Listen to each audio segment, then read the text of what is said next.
Picture this. You're 7 years old. It's 1977. Your mother comes home from her new job at the office, exhausted, distracted, still wearing that polyester blazer that smells like cigarettes and photocopy toner.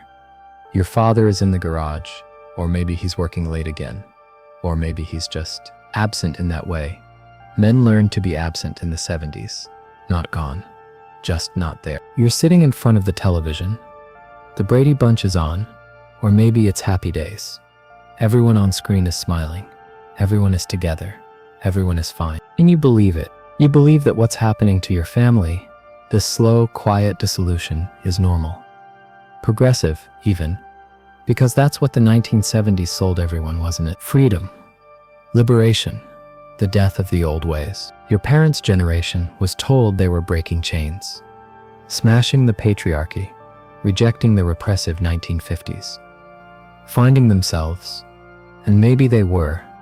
Maybe they did. But here's what nobody told you, my friend. Here's the thing they don't put in the history books or the retrospectives about bell-bottoms and disco balls. While your parents were busy liberating themselves, you were learning how to raise yourself. And that changes a person. It changes you at a neurological level. It rewires how you understand love, trust, safety, connection. It turns you into something humanity was never designed to be. Self-sufficient, hyper-independent, emotionally bulletproof, and completely, utterly alone. The 1970s didn't just change culture, brother. It didn't just shift politics or economics or gender roles. It created a specific type of human being, a survivor, a self-made adult who was forced to become an adult while they were still a child. That person is you. And what I'm about to tell you is going to hurt. Because the truth about what happened to your generation, what was done to you in the name of progress, is something most people spend their entire lives running from. But you're here, which means some part of you already knows. So let's stop running. Chapter 2. The biological betrayal. Let me explain something about the human brain. For roughly 200,000 years since we were huddling in caves and learning to make fire, human children were raised by a village. Not a metaphorical village, an actual physical community of adults who were present, available, attuned to the emotional and physical needs of every child in the group. Your nervous system, the part of your brain that regulates fear, connection, safety, was designed for this, hardwired for it. Your limbic system, your amygdala, your vagus nerve, all of it evolved, expecting one thing: consistent, present, reliable, caregiving. The 1970s took that away. And it didn't just take it away from you. It took it away from your parents too. Because they were caught in a perfect storm of economic collapse and cultural revolution that made it impossible to give you what biology demanded you receive. Let me break this down. The early 1970s, stagflation. The economy is tanking. Inflation is out of control. A single income can no longer support a family. So your mother, who maybe wanted to work or maybe didn't, goes back to work. Not because feminism gave her a choice, because the rent is due, and your father's paycheck doesn't cover it anymore. At the same time, second-wave feminism is everywhere. Betty Friedan, Gloria Steinem. The message: women should have it all. Career, kids, independence, self-actualization. And your mother tries. God, does she try? But she's exhausted. She's torn in half. She's trying to be 1950s mom. And 1970s professional woman at the same time.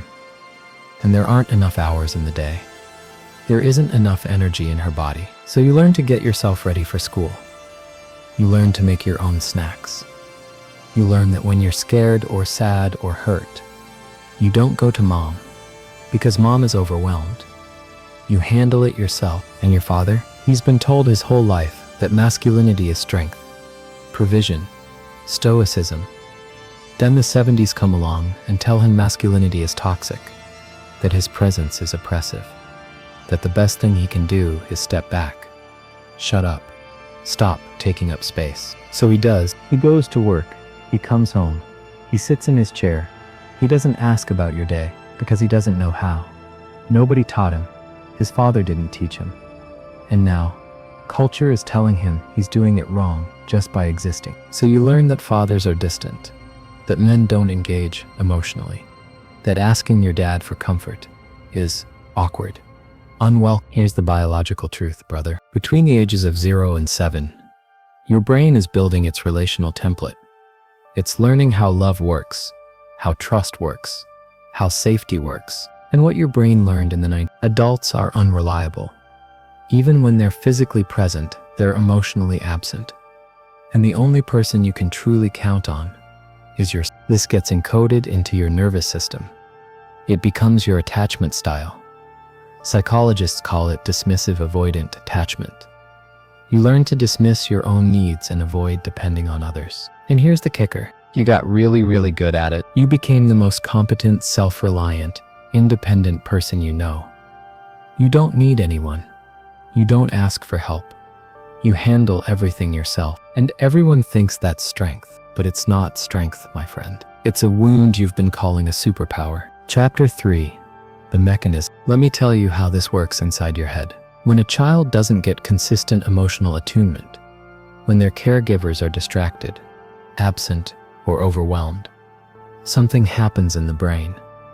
The anterior cingulate cortex, which regulates emotional response, goes into overdrive. It has to, because you're a child and you need to survive. And if the adults around you can't regulate your emotions for you, you have to learn to do it yourself. So your ACC overdevelops. You become incredibly good at suppressing fear, managing pain, pushing through discomfort. At the same time, your social engagement system, the part of your nervous system that reaches out for connection, that signals I need help, that bonds you to other humans, atrophies. It's like this. Imagine your brain as a house. The security system is state-of-the-art, top of the line. But the front door, rusted shut. Nobody's been in or out in decades. That's you. You're a fortress, impenetrable, self-contained, and desperately, quietly dying inside. Let me give you some examples. See if any of these sound familiar. Example 1. You're in a relationship. Your partner says, "You never talk to me. You never let me in." And you think, what are they talking about? I'm right here. I show up. I provide. I'm loyal. But they're not talking about physical presence, brother. They're talking about emotional availability. And you genuinely don't understand the difference. Because to you, showing up as love, being reliable, as intimacy. You learned that in 1976 when your mom made you a sandwich before work. And that was her way of saying, I love you, but I don't have time to say it. Example 2. Someone asks you, how are you? And you say, I'm fine. Every time. Even when you're not fine. Even when you're collapsing inside. Because you learned at age 8 that nobody actually wants to know how you are. They're just being polite, and sharing your real feelings makes people uncomfortable. So you learn to say, I'm fine, and mean it. You learn to actually be fine, even when the world is on fire. Example 3. You're the person everyone comes to for advice, for help, for support. You're the rock, the steady one, the one who never breaks, and you take pride in that. But here's what nobody sees. You don't have a rock. You don't have anyone you go to when you're scared or overwhelmed, because you learned that needing someone is weakness. And you haven't been weak since. Let me tell you about David. David grew up in the 70s. Latchkey kid. Both parents working. He learned to cook his own meals by age 9. Learned to forge his mother's signature on permission slips. Learned that if he got hurt or sick, he could handle it himself. Just take some aspirin, walk it off.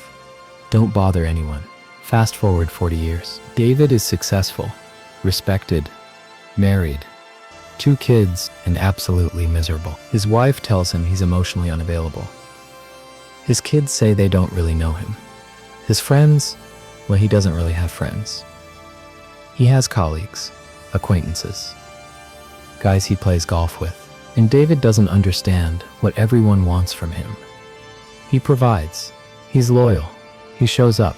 He's never cheated, never lied. never failed his responsibilities. But his wife isn't asking for provision, brother. She's asking for presence. And David doesn't know how to give that. Because David learned in 1974 that presence doesn't matter. Competence matters. Reliability matters. Feelings are something you manage privately. In your own head, without burdening anyone else. That's the mechanism. You're not cold. You're not unfeeling. You're not incapable of love. You're operating on a 40-year-old software program that was installed when you were 7 years old. And that program says, you are alone. You have always been alone. And the only way to survive is to never ever need anyone. And it worked, until it didn't. Chapter 4, the warning signs. Let's talk about what this actually looks like in your life right now. Because here's the thing, my friend, you've gotten so good at functioning inside this wound that you don't even recognize it anymore. It's not a bug, it's just who you are. But let me show you the cracks. In your relationships, your partner says they feel lonely, even when you're in the same room. And you're confused, because you're right there. You're present. You're not cheating. You're not distant. You come home every night. But, emotionally, you're a ghost. They ask you about your day, and you say, it was fine. They ask what you're feeling, and you say, nothing. I'm good. They try to share something vulnerable with you, and you immediately shift into problem-solving mode, because feelings aren't something you sit with. They're something you fix. You interpret their need for emotional intimacy as neediness. Their desire for connection feels like demands. When they cry, you feel uncomfortable, not because you don't care, but because you were never taught that emotions are something you hold space for. You were taught that emotions are something you suppress until they go away. And when the relationship ends, and brother, it often does, you tell yourself they were too sensitive, too emotional, too needy. But the truth? They were just. And you forgot how to be. In your parenting, you give your kids everything you didn't have. Nice house, stable income. You're there for every game, every recital. You're involved, but when your kid comes to you crying, you don't know what to do. You say, you're okay, shake it off. You say, don't cry, be strong, because that's what you learned. That's what worked for you. Except it didn't work for you, did it? It just taught you how to survive, not how to live. Your kids have everything except access to you. The real you, the vulnerable, scared, uncertain you, because you don't let anyone see that. Not even yourself. In your body, you're tired. Deeply, profoundly tired. And not just physically. You've been in fight or flight mode for 40 years. Your cortisol levels are through the roof. Your immune system is shot. You've got chronic back pain, or migraines, or digestive issues, or insomnia. Because your body keeps the score, brother. Your mind can lie to itself. It can say, I'm fine, I don't need anyone, I'm strong. But your body knows the truth. Your body knows you've been holding the weight of the world alone since you were 7 years old. And it's breaking down. In your work, you're addicted to competence, to control, to being the one who has it all together. Delegation feels like weakness. Asking for help feels like failure. You'd rather work yourself into the ground than admit you can't do something. And you tell yourself this is what success looks like. This is what excellence is. But really, you're just recreating the childhood dynamic, where you had to do everything yourself because the adults were too overwhelmed to help you. Let me tell you about Susan. Susan grew up in the 70s. Her mom was a secretary. Her dad was a traveling salesman. She learned early that if she needed something, she had to figure it out herself. So she did. She put herself through college, built a career, got married, had kids, became the person everyone relied on. And then at 53, her body said no. Autoimmune disease, chronic fatigue, pain that wouldn't go away no matter how many doctors she saw. And when the therapist asked her, when was the last time you let someone take care of you? Susan couldn't answer, because the answer was never. The answer was 1975, when she was 8 years old and decided she would never need anyone again. These are the warning signs, brother. The relationships that feel hollow, the kids who feel distant, the body that's breaking down, the exhaustion that sleep can't fix. This isn't weakness. This is what happens when you live your entire life in opposition to your biological design. Humans are not built for isolation. We're not built for hyper-independence. We're pack animals, tribal creatures, hardwired for interdependence, and you've been trying to be a lone wolf for 40 years. Chapter 5, The Conspiracy. Now let's talk about who's responsible for this. Because this didn't happen by accident, my friend. This was a cultural demolition dressed up as liberation. The 1970s told your mother she could have it all. Career and kids, independence and family, self-actualization and selfless motherhood. And she believed it, because second-wave feminism, as noble as its intentions were, never asked the critical question, who takes care of the children while women are having it all? The answer in the 70s was nobody. Or more accurately, the children took care of themselves. Your mother was told that staying home was oppression, that domestic life was a cage, that her worth was determined by her career, not her presence in your life. And maybe that was true for her. Maybe she needed to work. Maybe she wanted to. But here's what nobody wanted to admit. Children need their mothers, not because of some patriarchal conspiracy, not because of traditional gender roles, because of biology. Because for 200,000 years, human children survived by having consistent, present caregivers. And in one single decade, Western culture decided that was optional. And your father? The culture told him he was the problem. Masculinity was toxic. Male presence was oppressive.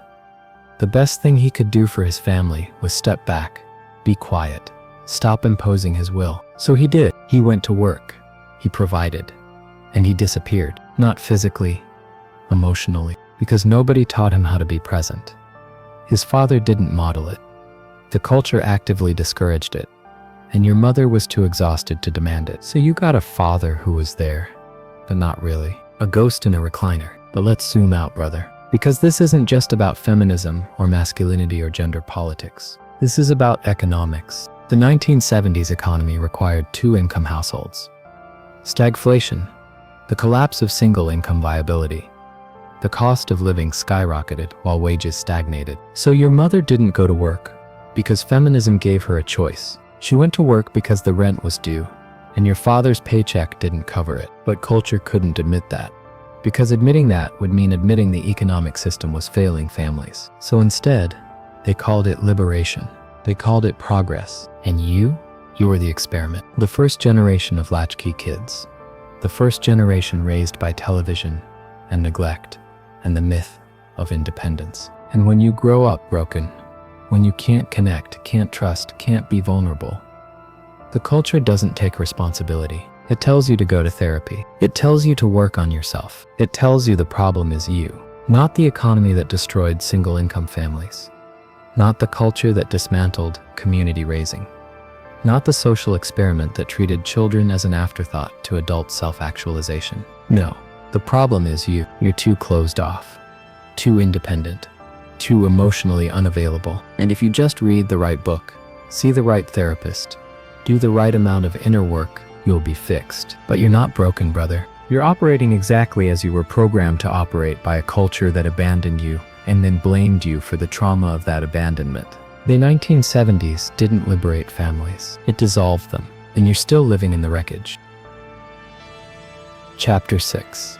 The Collapse. Let me tell you what happens next. Because this story doesn't end with you being strong and independent forever. It ends with collapse. You're 45, or 50, or 55. And suddenly, the strategy that's worked your entire life stops working. The hyper-independence that saved you as a child is now killing you as an adult. Your body starts breaking down. Chronic pain, autoimmune disorders, heart problems. Your doctor says it's stress. But it's not just stress, brother. It's 50 years of unmetabolized survival mode. Your nervous system has been in fight or flight since 1974. And now it's giving out. Your relationships start falling apart. Your partner finally leaves. Or they stay, but you're living like roommates. Polite, distant, coexisting but not connecting. Your kids are adults now, and they don't call. Not because they don't love you, but because they learned from you. That love doesn't require presence. That you don't burden people with your needs. So they leave you alone, just like you taught them to. Your friends, if you even have friends, are just guys you used to work with. People you see once a year at a barbecue. Surface level, safe, meaningless. And you tell yourself you're fine with that. You tell yourself you've always preferred solitude. But late at night, when the house is quiet and you're lying in bed staring at the ceiling, you feel it. The loneliness, the kind of loneliness that's not just being alone. It's being unknown, being unseen, having spent your entire life with walls so high that nobody ever got close enough to actually know you. And now it's too late, because you don't even know how to let someone in anymore. You wouldn't know where to start. Let me tell you about Michael. Michael grew up in the 70s. Latchkey kid, learned to handle everything himself, built a successful career, raised 3 kids, did everything right. At 58, he had a heart attack. Not a severe one, but enough to scare him. And when he woke up in the hospital, alone, because he'd told his ex-wife not to come, told his kids he was fine, told everyone he didn't need anything, he realized something. He realized he'd spent 50 years building a life where he didn't need anyone, and he'd succeeded. Nobody came, because he'd trained them not to. He was competent, independent, strong, and completely, utterly alone. Studies show that chronic loneliness is as deadly as smoking 15 cigarettes a day. It increases your risk of heart disease, stroke, dementia, early death. Your body wasn't designed for this, brother. You weren't designed to carry everything alone. And at some point, whether it's a heart attack, a breakdown, a divorce, a moment of clarity at 3 in the morning, you realize the strength you've been so proud of is the thing that's destroying you. Chapter 7, the bitter truth. So let's say it plainly. No more metaphors. No more softening the blow. Here's the truth. You were abandoned. Not dramatically, not violently, but abandoned nonetheless. Your parents loved you. I believe that. But they weren't present. Not in the way you needed them to be. And that absence, that quiet, unremarkable absence, shaped everything about who you became. You turned yourself into the parent you needed. The reliable one, the strong one, the one who never breaks. But here's what nobody tells you. You can't love yourself into wholeness from the inside. You can't self-soothe your way out of an attachment wound. Because humans are biologically hardwired for interdependence, for co-regulation, for connection. And you've been living in opposition to that for 50 years. You don't actually know how to receive love. You know how to give it. You know how to provide, protect, support. But receiving, that feels like weakness, like failure, like proof that you're not as strong as you thought. So you push it away. You decline help. You say, I'm fine, when you're not.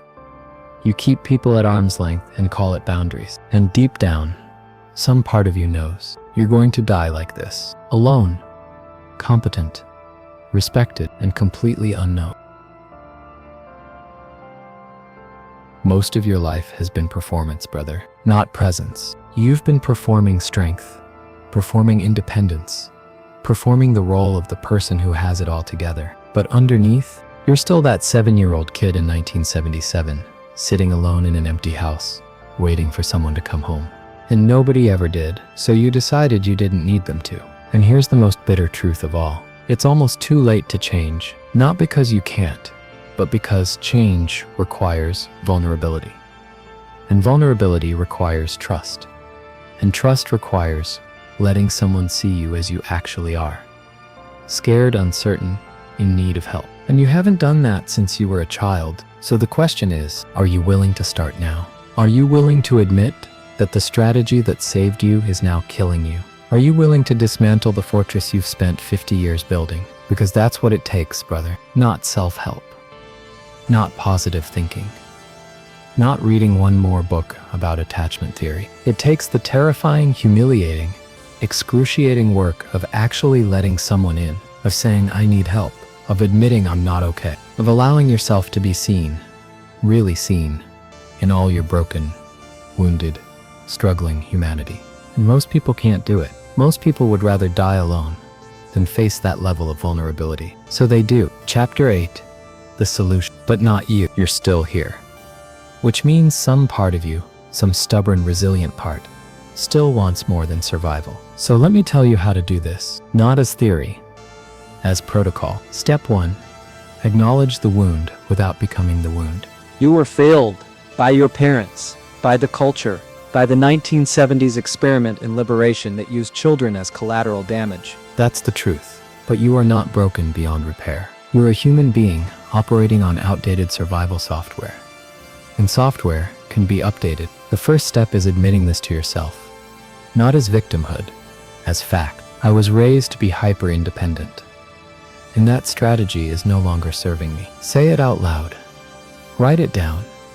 Let it be real. Step 2. Stop performing invulnerability. You need to practice admitting you're not okay. Start small. One person. One moment. A friend asks how you are.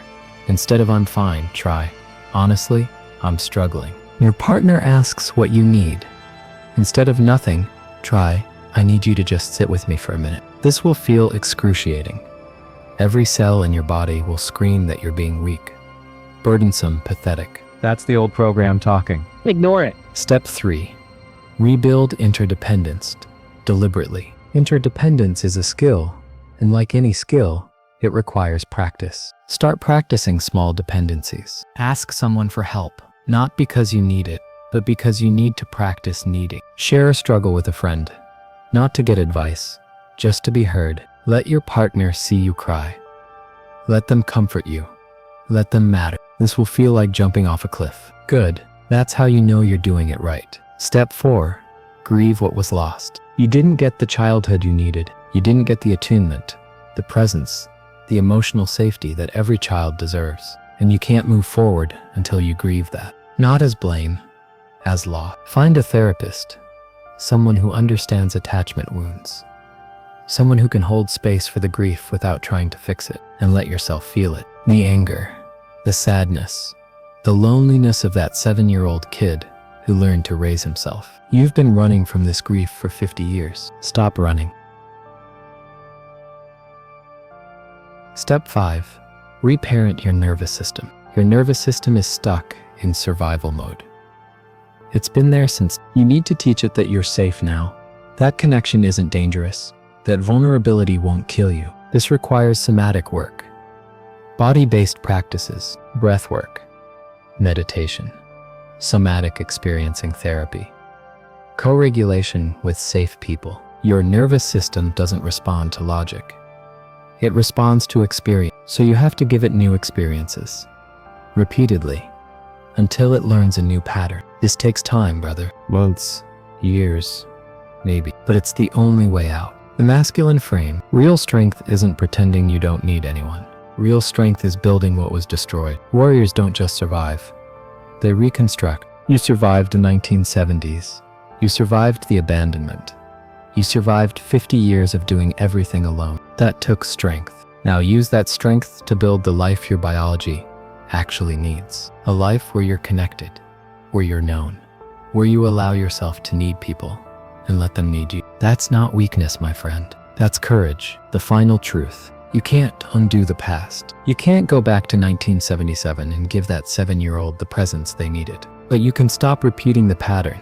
You can stop passing this wound to the next generation. You can learn, even now, even at 50 or 60, how to be present, how to be vulnerable, how to let people in. The 1970s broke a generation. You get to decide if it breaks the next one. This is hard work, brother. The hardest work you'll ever do. Harder than building your career. Harder than raising your kids. Harder than anything you survived in childhood. Because it requires you to dismantle the very thing that saved you. Your independence. Your strength. Your refusal to need anyone. But here's what's on the other side. Connection. Real connection. Being known, being seen, being loved. Not for what you do or how strong you are, but for who you actually are, underneath all the armor. And that, my friend, that's worth fighting for. The 1970s taught you to survive alone. Now it's time to learn how to live together.